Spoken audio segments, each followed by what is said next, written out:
اللہ تعالیٰ نے اس ماہ مبارک کو بہت سے خصائص و افضال کی وجہ سے دوسرے مہینوں کے مقابلے میں ایک ممتاز مقام عطا کیا ہے، جیسے مبارک میں قرآن مجید کا نزول ہوا۔ اس کے عشرہ اخیر کی راتوں میں ایک قدر کی رات شب قدر ہوتی ہے، جس میں اللہ کی عبادت 1000 مہینوں کی عبادت سے بہتر ہے۔ شب قدر 1000 مہینوں سے بہتر ہے۔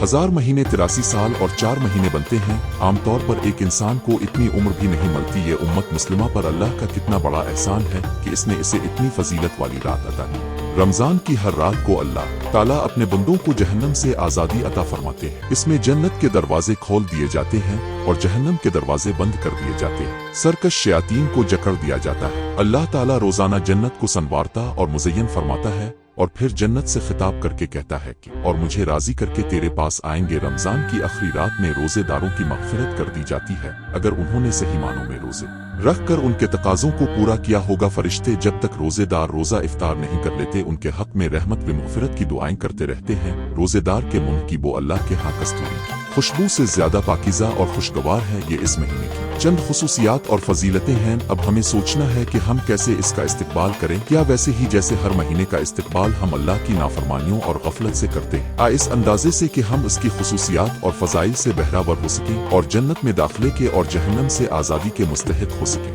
اللہ کے نیک بندے اس کا استقبال اس طرح کرتے ہیں کہ غفلت کے پردے چاک کر دیتے ہیں اور بارگاہ الہی میں توبہ و استغفار کے ساتھ یہ عزم صادق کرتے ہیں کہ اللہ نے انہیں اس ماہ مبارک کی عظمتوں اور سعادتوں سے ایک مرتبہ پھر نوازا ہے، تو ہم اس موقع کو غنیمت سمجھتے ہوئے اس کی فضیلتیں حاصل کریں گے کو اللہ کی عبادت کرنے، اعمال صالحہ بجا لانے اور زیادہ سے زیادہ نیکیاں سمیٹنے میں صرف کریں گے۔ اس لیے ضروری ہے کہ ہم یہ سمجھیں کہ اس مہینے کے کون سے وہ اعمال صالحہ ہیں جن کی خصوصی فضیلت اور تاکید بیان کی گئی ہے۔ ان میں سب سے اہم عمل روزہ رکھنا ہے۔ نبی کریم نے فرمایا، انسان جو بھی نیک عمل کرتا ہے اس کا اجر اسے 10 گنا سے لے کر 700 گنا تک ملتا ہے، لیکن روزے کے بابت اللہ عز و جل فرماتا ہے کہ یہ عمل چونکہ خالص میرے لیے ہے، اس لیے میں ہی اس کی جزا دوں گا، کیونکہ روزے دار صرف میر چھوٹی خاطر اپنی جنسی خواہش کھانا ور پینا چھوڑتا ہے۔ روزے دار کے لیے 2 خوشیاں ہیں، ایک خوشی اسے روزہ کھولتے وقت حاصل ہوتی ہے اور دوسری خوشی اسے اس وقت حاصل ہوگی جب وہ اپنے رب سے ملے گا، اور روزے دار کے منہ کی بو اللہ کے ہاں کستوری سے بھی زیادہ پاکیزہ ہے۔ ایک دوسری روایت میں نبی کریم نے فرمایا، جس نے رمضان کے روزے ایمان کے ساتھ اور ثواب کی نیت سے یعنی اخلاص سے رکھے تو اس کے پچھلے گناہ معاف کر دیے جاتے ہیں۔ یہ فضیلت اور اجر عظیم صرف کھانا پینا چھوڑ دینے سے حاصل نہیں ہو جائے گا، بلکہ اس کا مستحق صرف وہ روزے دار ہوگا جو صحیح معنوں میں روزوں کے تقاضے بھی پورے کرے گا، جیسے جھوٹ سے، غیبت سے، بدگوئی اور گالی گلوہ سے، دھوکہ فریب دینے سے، اور اس قسم کی تمام بےہودگیوں اور بدعملیوں سے بھی اجتناب کرے گا، اس لیے کہ فرمان نبی صلی اللہ علیہ وسلم ہے، جس نے جھوٹ بولنا اور جھوٹ پر عمل کرنا نہ چھوڑا تو اللہ تعالیٰ کو کوئی حاجت نہیں کہ یہ شخص اپنا کھانا پینا چھوڑے، اور فرمایا، روزہ ایک ڈھال ہے، جب تم میں سے کسی کا روزے کا دن ہو تو وہ نادل لگی کی باتیں کرے اور کوئی اسے گالی دے آلڑنے کی کوشش کرے تو اس کو کہہ دے کہ میں تو روزے دار ہوں، یعنی جس طرح ڈھال کے ذریعے سے انسان دشمن کے وار سے اپنا بچاؤ کرتا ہے، اس طرح جو روزے دار روزے کی ڈھال سے اللہ کی نافرمانی اور گناہوں سے بچے گا، گویا اس کے لیے ہی یہ روزہ جہنم سے بچاؤ کے لیے ڈھال ثابت ہوگا۔ اس لیے جب ایک مسلمان روزہ رکھے تو اس کے کانوں کا بھی روزہ ہو، اس کی آنکھ کا بھی روزہ ہو، اس کی زبان کا بھی روزہ ہو، اور اسی طرح اس کے دیگر اعضاء و جوارے کا بھی روزہ ہو، یعنی اس کا کوئی بھی عضو اور جزء اللہ کی نافرمانی میں استعمال نہ ہو، اور اس کی روزے کی حالت اور غیر روزے کی حالت ایک جیسی نہ ہو، بلکہ ان دونوں حالتوں اور دونوں میں فرق و امتیاز واضح اور نمایاں ہو۔ دو سرا عمل قیام اللیل ہے، یعنی راتوں کو اللہ کی عبادت اور اس کی بارگاہ میں عجز و نیاز کا اظہار کرنا۔ قرآن مجید میں اللہ تعالیٰ نے عباد الرحمن کے بندوں کی جو صفات بیان فرمائی ہیں ان میں ایک یہ ہے، ان کی راتیں اپنے رب کے سامنے قیام و سجود میں گزرتی ہیں، اور نبی کریم نے فرمایا، جس نے رمضان کی راتوں میں قیام کیا ایمان کی حالت میں ثواب کی نیت اخلاص سے تو اس کے پچھلے گناہ معاف کر دیے جائیں گے۔ راتوں کا قیام نبی کریم کا بھی مستقل معمول تھا۔ صحابہ کرام رضوان اللہ عنہم اجمعین اور تابعین رحمت اللہ علیہ بھی اس کا خصوصی اہتمام فرماتے تھے، اور ہر دور کے اہل علم وصلہ اور اصحاب زہد و تقوی کا یہ امتیاز رہا ہے، خصوصاً رمضان المبارک میں اس کی بڑی اہمیت اور فضیلت ہے۔ رات کا یہ تیسرا آخری پہر اس لیے بھی بڑی اہمیت رکھتا ہے کہ اس وقت اللہ تعالیٰ ہر روز آسمان دنیا پر نزول فرماتا ہے اور اہل دنیا سے خطاب کر کے کہتا ہے، کون ہے جو مجھ سے مانگے تو میں اس کی دعا قبول کروں، کون ہے جو مجھ سے سوال کرے تو میں اس کو عطا کروں۔ कौन है जो मुझसे मग़फ़िरत तलब करे तो मैं इसे बख्श दूं। हज़रत इब्न अब्बास रज़ी अल्लाह ताला अन्हु फरमाते हैं, रसूल अल्लाह सल्लल्लाहु अलैहि वसल्लम भलाई के कामों में सबसे ज्यादा सखावत करने वाले थे और आपकी सबसे ज्यादा सखावत रमजान के महीने में होती थी। इस महीने में अब से जब जिब्राइल अलैहि अस्सलाम मिलते तो आपकी सखावत इतनी ज्यादा और इस तरह आम होती जैसे तेज हुआ होती है, बल्कि इससे भी ज्यादा।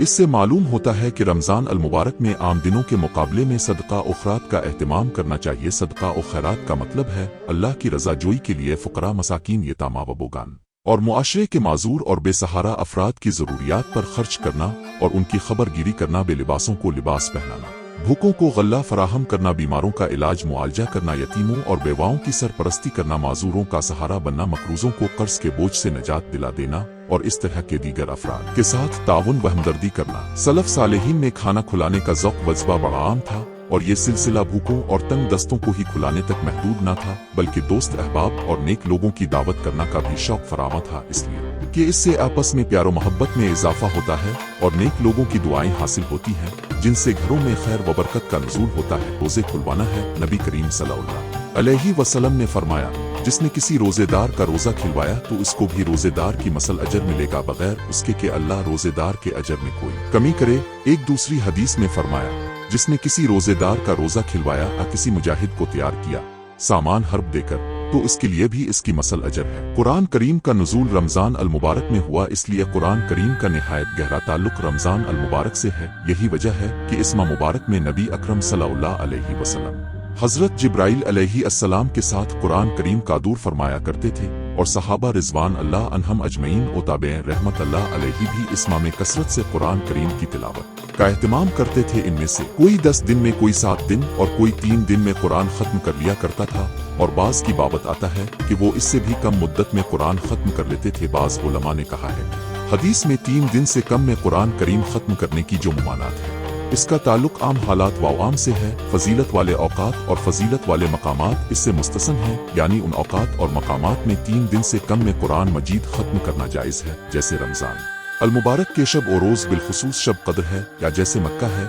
जहाँ हज या उम्रे की नियत से कोई गया हो दूसरी इबारात का एहतमाम कर सकता है, या कुरान करीम के मतालिब विमान के समझने में सिर्फ कर सकता है, क्योंकि जिस तरह तिलावत मुस्तहब विमतलूब है, इसी तरह कुरान में तदब्बुर करना और इस के मतालिब विमान को समझना भी पसंदीदा और अमर मोकद है। कुरान करीम को पढ़ते और सुनते वक्त इंसान पर खौफ और रिक्कत की कैफियत भी तारी होनी चाहिए, और ये इसी वक्त मुमकिन है जब पढ़ने और सुनने वाले मतालिब विमान से भी वाकिफ हों। इसीलिए कुरान को शेरों की सी तेजी और रवानी से पढ़ने की मुमानात है, जिसका मतलब यही है कि कुरान को महज तारीख वक्स की किताब ना समझा जाए, बल्कि इसे किताबदात समझकर पढ़ा जाए। आयातवाद वईद और इंजर और बिशेर पर गौर किया जाए। जहाँ अल्लाह की रहमत व मग़फ़िरत और उसकी बशारतों और नेमतों का बयान है, वहाँ अल्लाह से उनका सवाल किया जाए, और जहाँ इसके इंजर और तख़ौफ़ और अज़ाब वईद का तज़किरा हो, वहाँ उनसे पनाह मांगी जाए। हमारे असलाफ इस तरह गौर व तदब्बुर से कुरान पढ़ते तो उन बाज़ दफ़ा ऐसी कैफियत और रिक्कत तारी होती कि बार बार वो उन आयतों की तिलावत करते और खूब बारगाह इलाही में गिड़गिड़ाते। अगर सुनने वाले भी गौर व तदब्बुर से सुने तो उन पर भी यही कैफियत तारी होती है। नबी करीम सल्लल्लाहु अलैहि वसल्लम इस तरह गौर व तदब्बुर से कुरान पढ़ते और इससे असर पजीर होते कि जिन सूरतों में क़यामत की हौलनाकियों का बयान है, अब फरमाते हैं कि उन्होंने मुझे बुढ़ापे से पहले बूढ़ा कर दिया है। दूसरी रवायत में है अल्लाह के खौफ से डरना और रोना अल्लाह को बहुत महबूब है। एक हदीस में नबी करीम सल्लल्लाहु अलैहि वसल्लम ने फरमाया, 7 आदमियों को क़यामत के दिन अल्लाह ताला अपने साये में जगह अता फरमाएगा। उनमें एक वो शख्स होगा जिसकी आंखों से तन्हाई में अल्लाह के जिक्र और उसकी अज़मीत व हिब्बत के तसव्वुर से आंसू जारी हो जाए। एक वाक़या नबी करीम सल्लल्लाहु अलैहि वसल्लम ने बयान फरमाया, पिछली उम्मतों में एक शख्स था, अल्लाह ने इसको माल और दौलत से नवाजा था, लेकिन वो समझता था कि मैंने इसका हक अदा नहीं किया और बहुत गुनाह किए हैं। चुनांचे मौत के वक्त इसने अपने बेटों को बिलाकर वसीयत की कि मेरी लाश जलाकर उसकी राख तेज हुआ में उड़ा देना। बाज रवायात में है कि समंदर में फेंक देना। चुनांचे इसके बेटों ने ऐसा ही किया। अल्लाह ताला ने अपने हुक्म से इसके अज्जा को जमा किया और उससे पूछा, तूने ऐसा क्यों किया? इसने कहा, सिर्फ तेरे खौफ ने मुझे ऐसा करने पर आमादा किया, तो अल्लाह ताला ने इसे मुआफ फरमा दिया। बहरहाल अल्लाह का खौफ अपने दिल में पैदा करने की सही करनी चाहिए, और उसका एक बेहतरीन तरीका यह है कि कुरान मजीद की तिलावत गौर व तदब्बुर से की जाए और उसके मानी बिन तालिब को समझा जाए और अल्लाह की अजमत व जलालत को कल्ब व ज़हन में मस्तहज़र किया जाए। साथ रमज़ान की एक खुसूसी इबादत इतिकाफ़ है। नबी अकरम सल्लल्लाहु अलैहि वसल्लम इसका भी खुसूसी एहतमाम फरमाते थे। रमज़ान के आखिरी 10 दिन रात दिन मस्जिद के एक गोशे में गुजारते और दुनियावी मामूलात और ताल्लुकात ख़त्म फरमा देते। नबी करीम सल्लल्लाहु अलैहि वसल्लम इतनी पाबंदी से इतिकाफ़ फरमाते थे कि एक मर्तबा आप इतिकाफ़ ना बैठ सके तो अपने शवाल के आखिरी 10 दिन इतिकाफ़ फरमाया। सही बुखारी। और जिस साल आपकी वफात हुई इस साल अपने रमज़ान में 10 दिन की बजाय 20 दिन इतिकाफ़ फरमाया। इसका आगाज़ 20 रमज़ान अल मुबारक की शाम से होता है। मुतकिफ़ मगरिब से पहले मस्जिद में आ जाए और सुबह फजर की नमाज पढ़कर मुतकिफ़ जाए इतिकाफ़ में दाखिल हो। इसमें बिला ज़रूरत मस्जिद से बाहर जाने की इजाज़त नहीं है। बीमार की मिजाज परसी जनाजे में शिरकत और इस किस्म के दीगर रिफाही और मुआशरती उमूर में हिस्सा लेने की इजाज़त नहीं है। अलबत्ता बीवी आकर मिल सकती है, खावंद के बालों में कंघी वगैरह कर सकती है, खावंद भी इसे छोड़ने के लिए घर तक जा सकता है। इसी तरह कोई इंतजाम ना हो और घर भी करीब हो तो अपनी ज़रूरियात जिंदगी लेने के लिए घर जा सकता है। गुस्ल करने और चारपाई इस्तेमाल करने की भी इजाज़त है। इतिकाफ़ जामे मस्जिद में क्या जाए यानी जहाँ जुमा की नमाज होती हो। अल्लाह की रहमत व मग़फ़िरत का मुस्तहिक़ बनने के लिए ये भी ज़रूरी है कि हम आपस में अपने दिलों को एक दाल व सिरे की बाबत बुग़्ज़ व आनंद से पाक करें, क़तरहमी से इज्तिनाब करें और अगर एक दूसरे से दुनियावी मामलात की वजह से बोल चाल बंद की हुई है तो आपस में ताल्लुकात बहाल करें, वरना यह क़तरहमी तर्क ताल्लुक और बाहमी बुग़्ज़ व अनअत भी मग़फ़िरत इलाही से महरूमी का बाइस बनता है। हदीस में आता है कि रसूल अल्लाह सल्लल्लाहु अलैहि वसल्लम ने फरमाया कि पीर और जुमेरात के दिन जन्नत के दरवाजे खोल दिए जाते हैं और हर इस बंदे को मुआफ़ कर दिया जाता है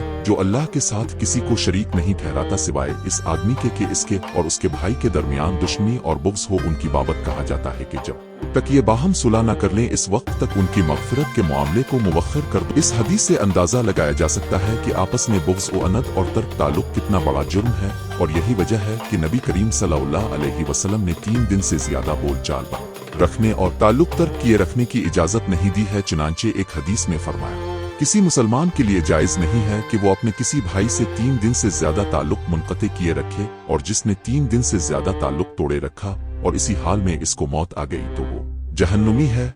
इसी तरह क़तरहमी का जुर्म है यानी रिश्तेदारों से रिश्ते नाते तोड़ लेना, उनसे बदसलूकी करना और उनसे ताल्लुक कायम न रखना। ऐसे शख्स के बारे में रसूल अल्लाह सल्लल्लाहु अलैहि वसल्लम ने फरमाया अल्लाह ताला हमें इन तमाम अमाल से बचाए जो जन्नत में जाने से रुकावट बन सकते और ऐसे अमाल करने की तौफीक से नवाजे जो हमें रहमत व मग़फ़िरत इलाही का मुस्तहिक़ बना देगा।